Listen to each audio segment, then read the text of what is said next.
Sybil, our friend Valerie Jarrett is on the phone. Good morning, Valerie Jarrett. How are you? Good morning, Tom. Who's there with you? Your girl, Sybil. Sybil Wilkes is I here. thought Good so. morning. Yes. Good morning, Sybil. And Guy Torrey. Kitori. Hey there. Yeah. And you are, not only are you writing, have you just finished writing and selling one of the best books of the year, but now you're out here talking about the When We All Vote campaign. Mm-hmm. Absolutely. So last year, Mrs. Obama formed this not-for-profit 501c3 nonpartisan organization that's all about voting. 1/5 of eligible voters are not registered. And in the last presidential race, 43% of eligible voters did not vote. So we have to do something about that, and we need to change the culture in our country, which is why she wanted to make it nonpartisan, because everybody should vote.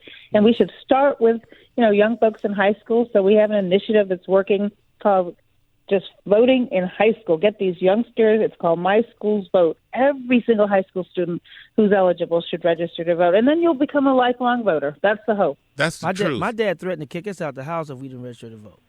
What? It's funny you would say that, because I remember as a child, I would go to the polling place with my parents, and I would be so excited to stand in the voting booth with them. And I did the same thing for my daughter. But if it isn't a part of the culture, we have to change that, because let's face it, oftentimes the people who have the most to lose disenfranchise themselves. Mm-hmm. We are always worried about the states that are passing laws that are suppressing the vote and the horrible tactics that people take. But why would we disenfranchise ourselves, right? Absolutely. So we want to change the culture. We want people to form voting squads, get your peeps together, and go out there. All the evidence shows that if you do it as a group, it's more fun and people are more likely to turn out to vote. And we're a year out, and we got to get going right now before the next presidential election.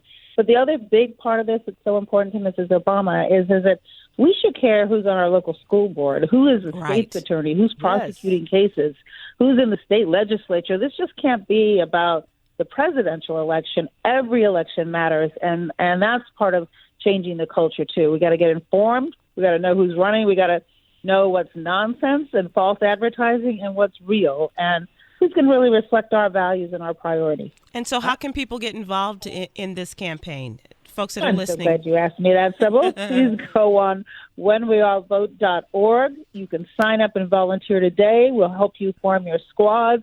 We want every college and university across the country to have challenges so that they're figuring out how to register their students to vote. We want every mayor to have a challenge in his or her city.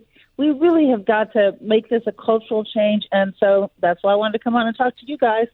Your audience is an informed audience, and we've got to get them involved. I'm trying to get HBCU students registered to vote, and I've challenged recipients of the Tom Joyner Foundation scholarships to do just that, to make sure that every student on their campus is a registered voter, and to go out into the communities in these HBCU towns and register young people, like you just said, in high school. We've got to get fired up. Well, we got great partners. We got like BET, Lyft. I'm on the board of Lyft. A lot of people can't afford to get themselves to the polls, so we should be subsidizing their transportation. We have the NAACP working with us. We've got a bunch of corporations who are saying to their workers, I want you to get registered to vote. I want all of our suppliers to register to vote. I want all of our customers. And if we start this now, just imagine where we'll be in 6 months, let alone a year from now. Can the woman who initiated this campaign run for office herself? I get asked that question a fair amount, and I think no, I don't think she's going to be running.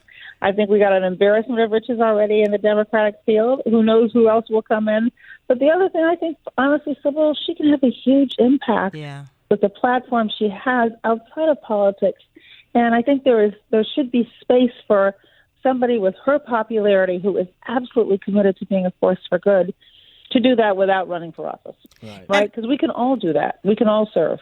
I think you're absolutely right, although I would like to see the name Obama at the White House again. But I'm just saying, it may be Sasha or Malia. But here's the thing, and you both are tapping into it, our young people, and we have so many great young people in office now, the mayor of Birmingham, Alabama, and and so you got all of this, and they were, encouraged and engaged early, and we've got to do that with our young people. We have got to because if they're not in the arena, if they're not out there running, and if we don't support them when they do, then we can't really complain when our country goes in a direction that we're unhappy about. We got to get in the game, and we have to find the people who we think, again, will reflect our priorities, and then we have to get behind them, not just in the campaign, but once they're in office, to support them, but also hold them accountable. And if we don't hold them accountable, I tell you who will. Those special interest groups, they'll write a big old check, right? That's right. That's absolutely right. We're the only way we can fight back from that is if we all each get engaged. And once again, how can we get involved in When We All Vote? Go on whenweallvote.org, form your own voting squad, find your friends, have them find 10 friends, and let's just go from there. And then let's look back and see the progress we made. We already made progress last year. There was record turnout in the midterms. We can do better. All right. Valerie Jarrett. The one and only. Thank you so much. All right, homie. Love you guys.